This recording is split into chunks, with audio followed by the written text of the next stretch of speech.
आदरणीय अध्यक्ष जी, ये बदलाव 21वीं सदी के सशक्त भारत की नींव रख रहा है। आदरणीय अध्यक्ष जी, विकसित भारत का लक्ष्य ग्रामीण अर्थव्यवस्था उसको सशक्त बिना किए बिना हम विकसित भारत का निर्माण नहीं कर सकते और इसलिए रूरल इकोनॉमी के हर क्षेत्र को हमने स्पर्श करने का प्रयास किया है और हम जानते हैं रूरल इकोनॉमी में खेती किसानी का बहुत महत्व रहता है। विकसित भारत के स्टार स्तंभों में हमारा किसान एक मजबूत स्तंभ है। बीते दशक में खेती के बजट में 10 गुना वृद्धि की गई है, 10 टाइम। 2014 के बाद की बात मैं बताता हूं और ये बहुत बड़ा जंप है। आदरणीय अध्यक्ष जी, आज जो लोग यहां किसान की बातें करते हैं, 2014 से पहले यूरिया मांगने पर लाठी पड़ती थी, रात रात कतारों में खड़ा रहना पड़ता था और वो जमाना था जब खाद किसानों के नाम पर निकलती थी लेकिन खेत में नहीं पहुंचती थी, कहीं और ही काले बाजारी में, और 1 रुपया 15 पैसा वाला हाथ की सफाई का खेल चलता था। आज किसान को पर्याप्त खाद मिल रही है।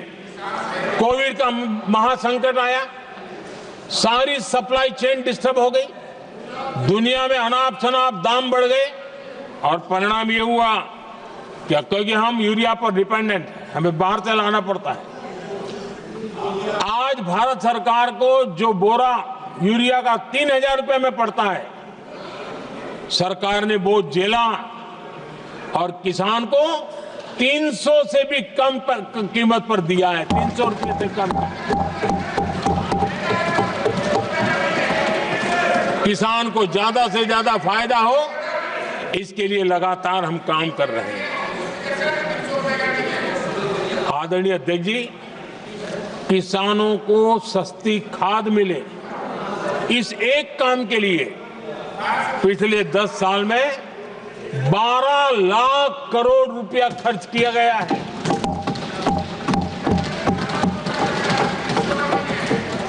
पीएम किसान सम्मान निधि, उसे करीब 3.5 लाख करोड़ रुपए डायरेक्ट किसान के खाते में पहुंचे हैं। हमने रिकॉर्ड एमएसपी भी बढ़ाया और पहले की तुलना में बीते दशक में 3 गुना अधिक हमने खरीदी की है।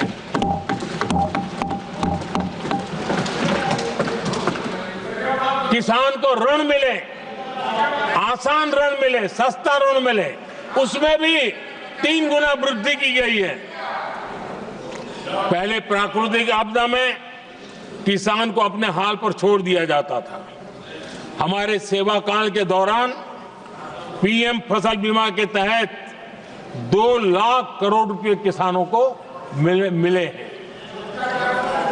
आदरणीय अध्यक्ष महोदय, सिंचाई के लिए बीते दशक में अभूतपूर्व कदम उठा गए और जो लोग संविधान की बातें करते हैं उनको ज्यादा ज्ञान नहीं है, ये भी दुर्भाग्य है।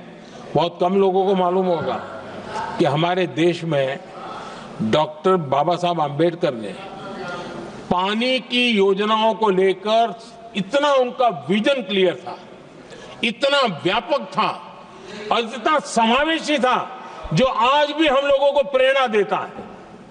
और 100 से बड़ी सिंचाई परियोजनाओं जो दशकों से लटकी हुई थी, हमने उसको पूरा करने का अभियान चलाया ताकि किसानों के खेत में पानी पहुंचे। बाबा साहब का विजन था नदियों को जोड़ने का। नदियों जोड़ने की वकालत बाबा साहब आम्बेडकर ने की थी, लेकिन सालों तक, दशकों दशक बीत गए, कुछ नहीं हुआ। आज हमने केन बेतवा लिंक प्रोजेक्ट और पार्वती काली सिंह चंबल लिंक प्रोजेक्ट पर काम शुरू कर दिया। और मैं तो गुजरात में कई नदियों को इस प्रकार से जोड़ करके नदियों को जिंदा करने का काम करने का मेरा सफल अनुभव भी रहा है।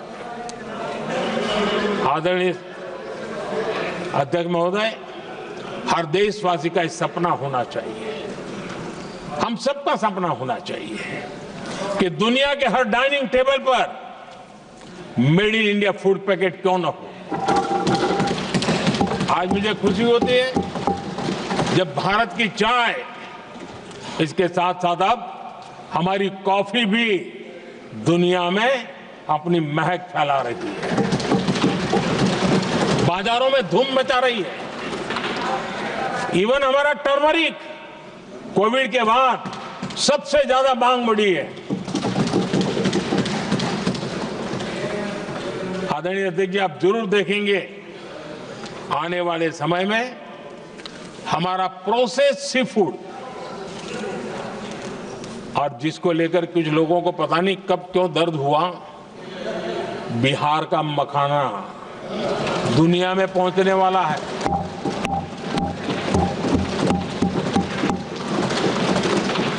हमारा मोटा अनाज यानी श्री अन्न, ये भी दुनिया के बाजारों में भारत की शान बढ़ाएगा। आदरणीय अध्यक्ष महोदय, विकसित भारत के लिए फ्यूचर रेडी शहर वो भी बहुत जरूरी है। हमारा देश बहुत तेजी से अर्बनाइजेशन की ओर बढ़ रहा है और इसे चुनौती और संकट नहीं मानना चाहिए, इसे अवसर मानना चाहिए और हमने उस दिशा में काम आगे करना चाहिए। इंफ्रास्ट्रक्चर का विस्तार अवसरों का प्रसार होता है। जहां कनेक्टिविटी बढ़ती है वहां संभावनाएं भी बढ़ती हैं। दिल्ली यूपी को जोड़ने वाली पहली नमो रेल,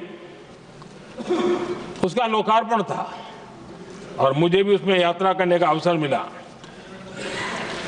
ऐसी कनेक्टिविटी, ऐसा इंफ्रास्ट्रक्चर भारत के सभी प्रमुख शहरों को पहुंचे, ये हमारी आने वाले दिनों की जरूरत है और हमारी दिशा है।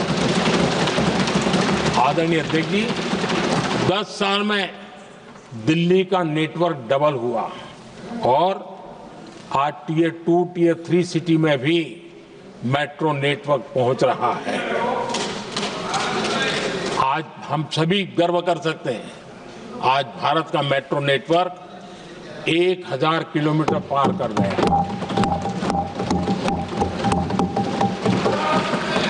और इतना ही नहीं, वर्तमान में 1000 किलोमीटर और उस पर भी काम चल रहा है। यानी हम कितना तेजी से आगे बढ़ रहे हैं।